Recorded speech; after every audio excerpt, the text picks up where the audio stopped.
Euh, c'est le calvaire, non, c'est le calvaire que vivent les habitants de la cité Cyprès Al-Azhar Jacques Mbao. Soi-disant l'une des meilleurs sites de la société Cyprès, qui a été livré il y a quelques années pour certains. Les habitants vivent chaque hivernage en calvaire. Regardez à quoi ça ressemble ces maisons. La Cyprès a dû vendre une zone inondable, une zone non habitable. Semble-t-il qu'il y avait ici des marécages et qu'on cultivait même, il y avait des sculptures ici. Vous voyez, ça c'est ce que vous voyez ici, c'est un goudron devant ici. Et puis toutes les eaux gravitent par ici. Ce qui est impressionnant, si on a le retour des égouts dans toutes les maisons. Et le niveau de l'eau, regardez la personne qui marche, est à passer à peu près à 60-70 mètres, à peu près 60 cm à peu près. 60-70 par rapport au niveau du sol normal. Vous voyez, regardez. C'est la belle Cyprès. On est emprisonné dans nos maisons. Et il y a un mélange de l'eau et de l'électricité. Le courant, tous les câbles sont dénudés. Quelquefois, on voit de l'autre côté des câbles qui sont mal faits, qui sont bricolés. Et c'est la cité Cyprès. Les gens, ils ont investi, ils ont mis beaucoup de millions pour acheter ces belles maisons. Et ça, c'est les villas fromagers. Les villas fromagers de ce côté, c'est le haut standing, soi-disant. Donc c'est le standing. Ici, de ce côté, on a 5 logements et de l'autre côté de la rue, il y a 5 autres, ça fait en tout 10 logements, le plus cher. Et voilà. C'est la cité des eaux. On peut appeler ça cité des eaux si tu veux. Mais là, on ne sait pas, et depuis cet hivernage, c'est la 3e fois qu'on tombe sur ces situations.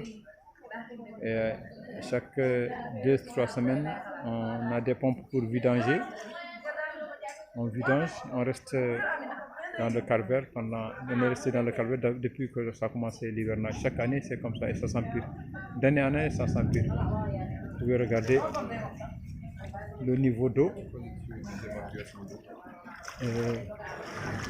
Là, vous voyez, et ces maisons avec beaucoup d'améliorations pour lutter contre l'eau. Cette inondation est due par... Regardez le jeune garçon, il est dans l'eau, il a déjà descend un petit peu, là déjà il est parti se relever. Voilà, encore.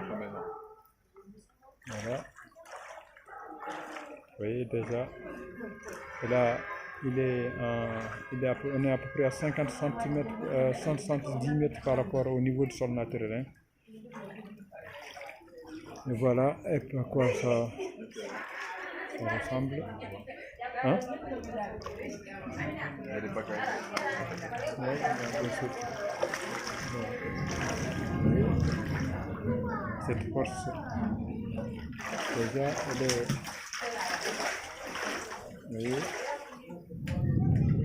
Quelle honte. Je ne sais pas le courage que les gens de la Cyprès sont permis de livrer des maisons, de vendre ces maisons. Cette zone qui est une zone visiblement inondable. Ce n'était pas prévu en réalité pour des habitations. Là, la pluie s'est arrêtée. Mais vous voyez déjà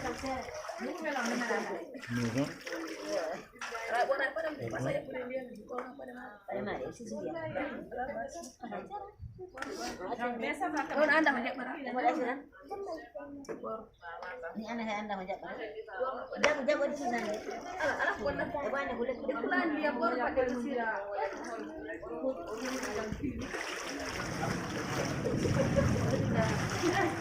C'est que je dois répondre à ces actes.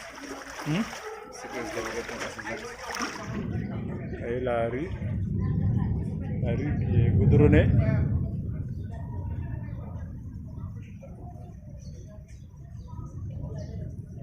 Toutes les maisons sont inondées. Toutes les maisons sont inondées. Eh ben, serait bien de trouver des pêcheurs, d'avoir des pirogues, des zodiacs ou des vitesses pour passer entre les maisons, comme à Amsterdam. C'est la seule chose qu'ils n'ont pas prévu à peu près. Vous voyez,